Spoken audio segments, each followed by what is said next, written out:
अपनी बोली भाषा पर हम लोग आज एकत्रित हुए हैं, काम करना चाह रहे हैं, बातचीत कर रहे हैं, तो किस तरह से रहता है हिमंदा और क्यों जैसे गढ़वाल में बोली भाषा और बहुत काम करते हैं और हम लोग बोलते हैं और कुमाऊनी क्यों नहीं बोल पाते, क्या ऐसा कारण रहता है? कुमाऊनी भी काफ़ी बोली जाती है रितेश, लेकिन हम लोग नैनीताल, हल्द्वानी, अल्मोड़ा या बिल्कुल पास के शहरों में हैं जो हमारे यूपी से या मैदानी भागों से हम लोग जुड़े हैं, इसलिए ऐसा आभास होता है।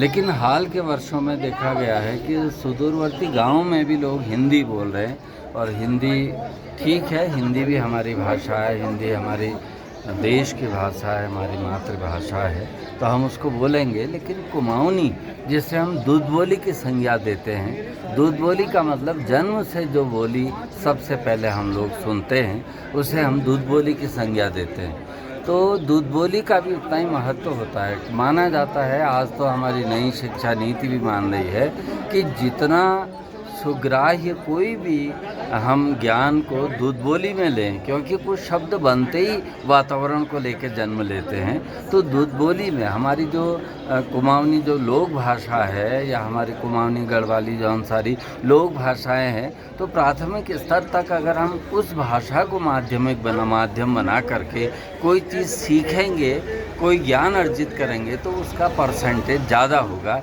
ये हमारी शिक्षा नीति तक मान रही है। तो फिर हम लोगों ने सोचा कि क्यों ना हम भी अपने नई पीढ़ी को अपनी बोली भाषा के साथ जोड़ें। तो इसमें नई पीढ़ी जिम्मेदार नहीं है, बल्कि हम ही लोग जिम्मेदार हैं जो अपने बच्चों से घर में भी कुमाऊनी बोलने में कतराते हैं। तो सबसे पहले हमने अपने घरों में कुमाऊनी बोलनी चाहिए, उसके बाद हम अपने समाज में बोलेंगे और फिर जहाँ जहाँ हम जाते हैं तो अपने कुमाऊनी या अपनी लोक भाषा को मान सम्मान देंगे।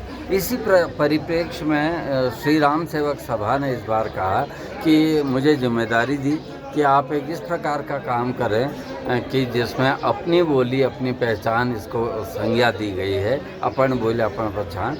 तो मैंने ये माना कि कोई इतना बड़ा कुमाऊनी का स्टार बुलाया जाए कि जिसको देख करके लोग जो देश विदेशों में भी जो कविता का जिसके कविताओं की चर्चा होती है और हमारी जो एलीट क्लास है वो भी उनकी कविताओं को सुनता है। तो ऐसे लोग जब आएंगे और लोग उनसे जुड़ेंगे, उनसे संवाद स्थापित होगा, तो तब हमारे बच्चे भी, हमारी नई पीढ़ी भी कुमाऊनी बोलेंगे और उसको बोलने में कोई शर्म का अनुभव नहीं करेंगे।